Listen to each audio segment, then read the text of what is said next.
In March 2007, Circuit City fired 3,400 of its most experienced, highest-performing sales associates. Not because the company was losing money, and not because those employees had done anything wrong. It fired them because after years of raises and promotions, they'd become too good at their jobs to be cheap anymore. Here's the detail that makes this genuinely strange.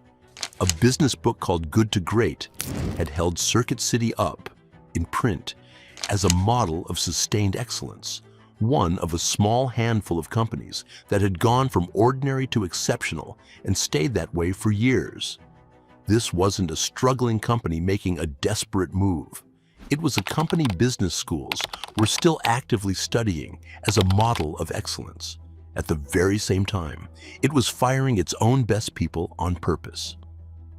There's a second irony sitting right next to the first one. In 1993, Circuit City's own leadership launched a spin-off called CarMax, built on a simple insight: treat expertise and transparency as a real competitive advantage, not a cost to trim. In an industry known for neither expertise nor transparency, CarMax is still a major respected retailer today. Circuit City itself later did the opposite in its own stores, treating expertise as a cost to cut rather than an advantage to protect. Circuit City didn't survive that choice. March 28, 2007. The layoffs happened without warning on a single morning. In stores across the country, managers gathered their most senior sales associates and read from a corporate script. In one Richmond area store, 11 long-tenured employees sat and listened as their manager told them, word for word, that they were terminated effective immediately. Security personnel walked people out to the parking lot as soon as the meeting ended. There was no advance warning, and for many, barely any severance. One longtime employee in North Carolina, with 7 years at the company, received 4 weeks of pay on the way out. The company's own language for what happened was a wage management initiative. In plainer terms, anyone earning more than about $18 an hour, roughly $37,000 a year, in a sales floor role, was let go. That group was, almost by definition, the company's most experienced people. Pay had risen with tenure and performance over the years, so seniority and a bigger paycheck moved together.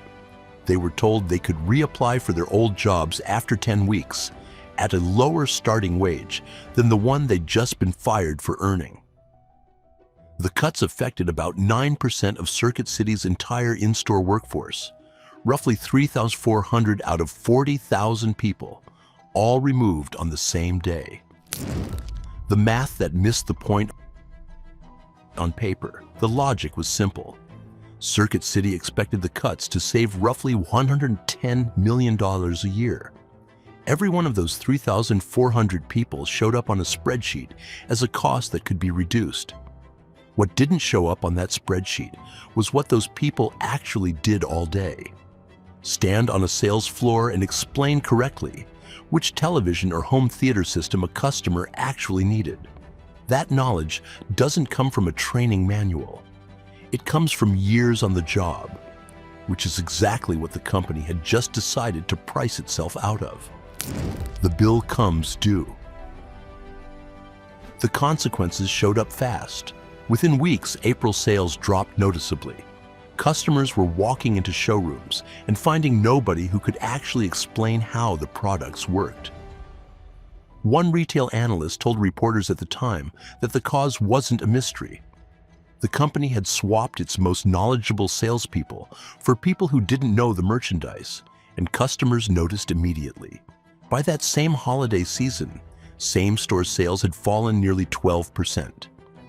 Circuit City's stock, which had been trading around $17 a share in March, had collapsed to about $4.20 by the end of the year, roughly a quarter of what it had been worth the week of the layoffs.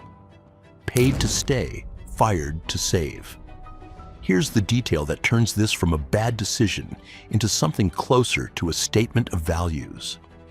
In December 2007, 9 months after the layoffs, with sales already falling and the stock already collapsing. Circuit City's board approved special retention bonuses for senior executives worth between $600,000 and $1 million each to make sure leadership stayed through the crisis. Sit with the contrast. The employees who had spent years earning their way to a decent hourly wage were let go the same morning with a script and a security escort to save the company money. The executives overseeing the company's decline were paid extra, individually, in 6 and 7 figures, specifically to keep them from leaving. Not the first warning. This wasn't even the first time Circuit City had made this exact trade. Back in 2003, the company eliminated sales commissions entirely and let go of roughly 3,900 of its top-performing salespeople. The same instinct, 4 years earlier, in a smaller dose. The 2007 layoffs weren't a single panicked decision. They were the same idea, tried once already, and repeated at a larger scale after the first attempt hadn't actually fixed anything. Was it just the recession? Here's a fair objection. Circuit City went bankrupt in November 2008, right in the middle of the worst financial crisis in generations. Plenty of retailers struggled or failed during that period for reasons that had nothing to do with staffing decisions made a year earlier. That's true, and the recession genuinely made a fragile situation worse. But Circuit City's direct competitor, Best Buy, lived through the exact same recession and survived it. The difference wasn't the economy. Both companies faced it. The difference was that Circuit City had already spent 2007 gutting the one advantage that might have helped it survive a downturn. Sales staff customers actually trusted. The recession didn't create the wound. It just arrived at the worst possible moment to find one already open. The end Circuit City filed for Chapter 11 bankruptcy on November 10, 2008. After failing to find a buyer willing to take on the company as a going concern, a bankruptcy court approved full liquidation in January 2009. By March 8, 2009, all 567 remaining stores had closed for good. More than 30,000 people lost their jobs in the final liquidation alone, on top of the 3,400 let go 2 years earlier for the crime of having gotten good at their jobs. The lesson. It's easy to watch this story and conclude the lesson is, don't lay people off. That's too simple, and it's not really what happened here. Companies cut costs all the time and survive it. What killed Circuit City wasn't cutting costs. It was cutting the specific cost that was actually the product. Every company draws a line, somewhere, between what it treats as overhead and what it treats as the thing customers are actually paying for. Circuit City drew that line in exactly the wrong place.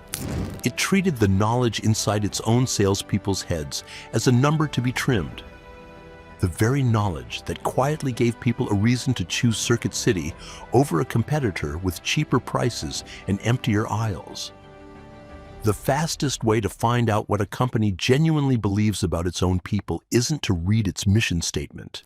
It's to watch who gets let go when money gets tight and who gets a bonus to stick around. Next time, a company that did something almost nobody would ever think to try. It stood up in public and admitted in its own advertising that its product was bad. And it turned that admission into one of the great turnaround stories in American business. Subscribe if you want to see the pattern before it repeats.